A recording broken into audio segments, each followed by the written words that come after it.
तो कैसे हैं आप? स्वागत है आपका एक बार फिर फेसबुक पेज और यूट्यूब चैनल पर। इस वीडियो के द्वारा मैं बात करने वाला हूं आईसीसी के नए नियमों के बारे में।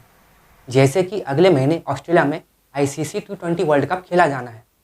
इसी T20 वर्ल्ड कप को ध्यान में रखते हुए आईसीसी ने अपने पुराने नियमों में कुछ बदलाव किए हैं और इन नए नियमों को 1 अक्टूबर 2022 से आईसीसी द्वारा क्रिकेट के सभी प्रारूपों में लागू कर दिया जाएगा। तो इस वीडियो के द्वारा मैं आपको आईसीसी के इन नए नियमों के बारे में विस्तार पूर्वक बताने वाला हूं। पहला नियम है कैच आउट का। इस नियम के अनुसार पहले यह होता था कि कैच के दौरान यदि दोनों बल्लेबाजों की पोजीशन रोटेट हो जाती है, स्ट्राइक रोटेट हो जाती है, तो आने वाला नया बल्लेबाज नॉन स्ट्राइक एंड पर खड़ा रहेगा और स्ट्राइक एंड पर नॉन स्ट्राइक का बल्लेबाज अगली बॉल खेलने के लिए तैयार रहता था। लेकिन आईसीसी ने अपने इस नियम को पूरी तरीके से बदल दिया है। अब जो भी बल्लेबाज स्ट्राइक एंड पर कैच आउट होगा, उसके बदले जो नया बल्लेबाज आएगा वो स्ट्राइक एंड पर अपनी पोजीशन लेगा। बशर्ते यह नहीं होना चाहिए कि यह ओवर की अंतिम गेंद नहीं होनी चाहिए। यदि ओवर की अंतिम गेंद हुई तो जो नॉन स्ट्राइक का बल्लेबाज है वो अगले ओवर की पहली गेंद में स्ट्राइक एंड पर आएगा। आईसीसी का दूसरा नियम है फील्डर मूवमेंट।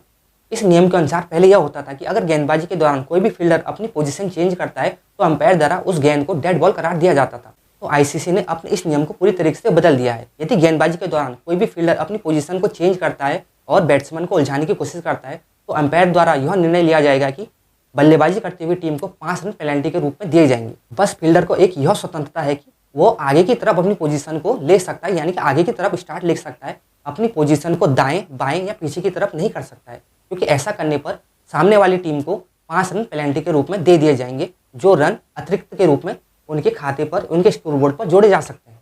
आईसीसी का तीसरा नियम है पिच रिस्ट्रिक्शन। इस नियम के अनुसार पहले यह होता था कि अगर गेंदबाज के हाथ से फिसलकर आउटसाइड द पिच गिर जाती थी तो बल्लेबाज को यह स्वतंत्रता होती थी कि वो पिच से बाहर निकलकर इस गेंद पर रन बना सकता था और इसके द्वारा बनाए गए इन रनों को उसके निजी अकाउंट और स्कोरबोर्ड में जोड़ दिया जाता था। तो आईसीसी द्वारा इस नियम को पूरी तरीके से बदल दिया गया है।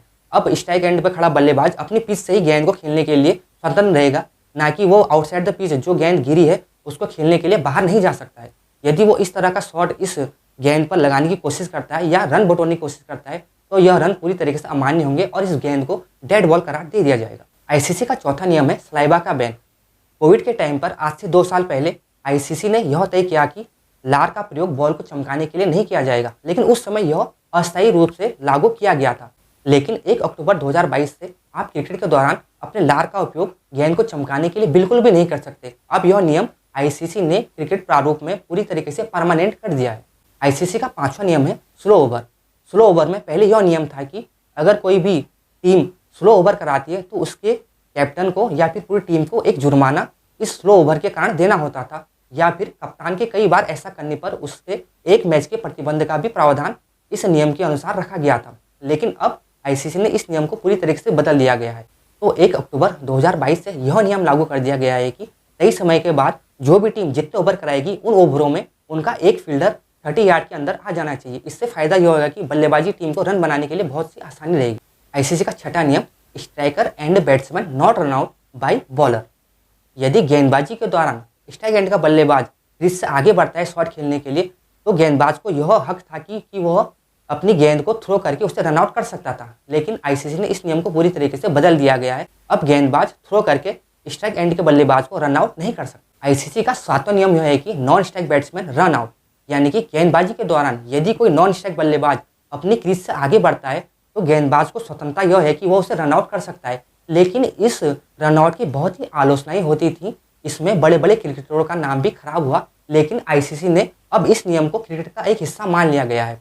अब यह कहा गया है कि यह खेल भावना के विपरीत नहीं है और इसे अनफेयर कैटेगरी से निकालकर फेयर कैटेगरी में डाल दिया गया है। अब इस रन आउट को क्रिकेट का एक हिस्सा मान लिया गया है, यानी कि गेंदबाज को पूरी स्वतंत्रता है कि वह नॉन स्ट्राइक बल्लेबाज को आगे बढ़ने पर रन आउट कर सकता है। आईसीसी का 8वां नियम है हाइब्रिड पिच। हाइब्रिड का इस्तेमाल महिला T20 मैचेस में किया जाता था। अब ओडीआई और T20 मेंस मुकाबले में भी हाइब्रिड पिच का इस्तेमाल दोनों कप्तानों की सहमति से किया जा सकता है। हाइब्रिड पिच में नेचुरल घास के बदले कृत्रिम घास का उपयोग किया जाता है। आईसीसी का 9वां नियम है स्ट्राइक लेने का समय।